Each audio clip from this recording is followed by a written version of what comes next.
Сәлем мен сүйікті көрермендерім. Сіздермен бірге мен Малика. Менің арнама қош келдіңіздер. Бүгін біз сіздермен өте дәмді булочка жасайтын боламыз. Ең бірінші менің арнама тіркеліп, лайк басып, қоңырау басып, комментарий қалдырып кетіңіздер. Ендеше көп сөзбай бастайық. Ең бірінші біз жылы сүттің үстіне қант қосамыз. Сосын шым-шым ғана тұз қосамыз да. Қанты ерігенше жақсылап араластырамыз. Енді біз оның бетіне дрожж салып, оны 15 минутқа қойып қоямыз. Достар, мінекей осылай көтерілу керек, осындай көбіктер пайда болу керек. Егер де көбіктер пайда болмаса, сіздің дрожжыңыздың мерзімі өтіп кетті деген сөз. Енді оның үстіне бір жұмыртқа қосамыз. Сосын ерітілген сары май араластырамыз. Енді оның үстіне ұн қоса отырып қамыр илейміз. Қамыр кішкене жабысқақ болу керек.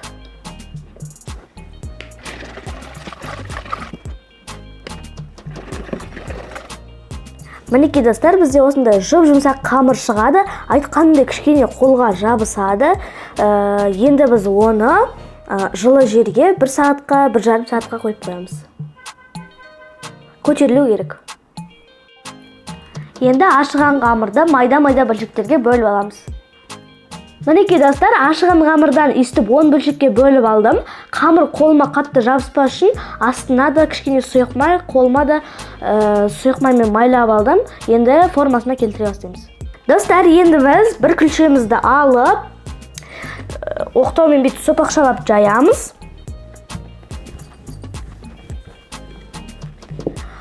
Енді оның үстіне кішкене сұйық май жағамыз.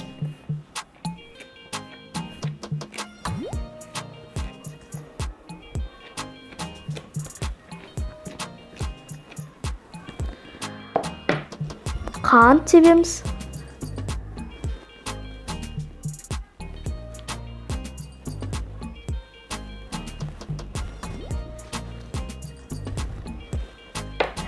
Сосын үстіп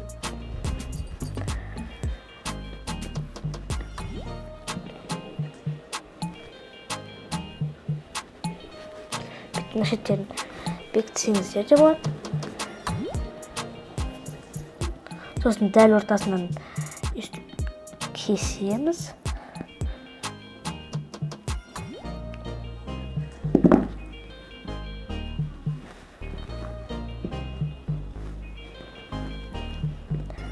Мінекей үстіп бәрінен жүрекше жасаймыз.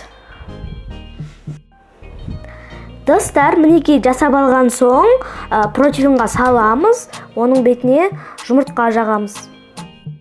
Енді біз булочкаларымызды 180 градуста қызып тұрған пеште 20-25 минутта пісіреміз.